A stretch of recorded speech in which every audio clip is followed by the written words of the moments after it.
জয় যিশু প্রিয় বন্ধুগণ, আসুন আজকের দিনে ঈশ্বর আমাদেরকে কী শেখায় আমরা দেখে নেব।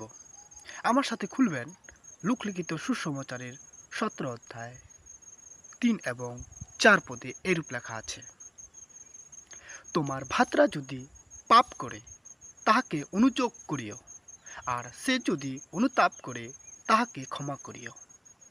৪ পদে, আর যদি সে একদিনের মধ্যে ৭ বার তোমার বিরুদ্ধে পাপ করে আর ৭ বার তোমার কাছে ফিরিয়া আসিয়া বলে, অনুতাপ করিলাম, তবে তাহাকে ক্ষমা করো।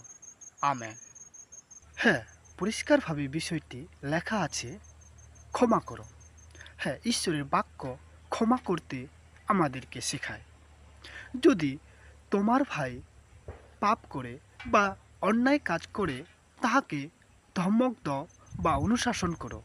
আর যদি তোমার ভাই তোমার কাছে অনুতাপ করে বা তাহার অন্যায় কাজকে বা পাপকে স্বীকার করে তাহাকে ক্ষমা করো। আর যদি তোমার ভাই দিনের মধ্যে তোমার বিরুদ্ধে বারবার পাপ করে আর বারবার তোমার কাছে আসে বলে, আমি অন্যায় কাজ করেছি বা তোমার বিরুদ্ধে পাপ করেছি, তবে তাহাকে ক্ষমা করো। তাই ঈশ্বরের বাক্য বলে, তোমার ভাইকে ক্ষমা করো, একবার দুইবার নয়, কিন্তু ৭ গুণ ৭০ বার তোমার ভাইকে ক্ষমা করো। তাই আসো আমরা আমাদের ভাতরাকে বা ভাইকে ক্ষমা করি, কারণ আমাদের প্রত্যেক জনের পাপ প্রভু যীশু খ্রিস্ট ক্ষমা করেছেন এবং প্রত্যেককে মানুষের জন্য মৃত্যুবরণ করেছেন যেন আমাদের পাপ ক্ষমা হয়।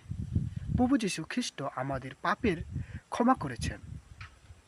আসুন আমরাও আমাদের ভাইয়ের পাপকে ক্ষমা করি এবং প্রতিবাসীর ভাইয়েদেরও পাপকে ক্ষমা করি। হ্যাঁ, যে ঈশ্বর আমাদেরকে ক্ষমা করতে শিক্ষা দেন, সে ঈশ্বরের আমরা আসুন গৌরব প্রশংসা করি। এই ঈশ্বরের বাক্যের দ্বারাই ঈশ্বর প্রত্যেককে আশীর্বাদ করুন।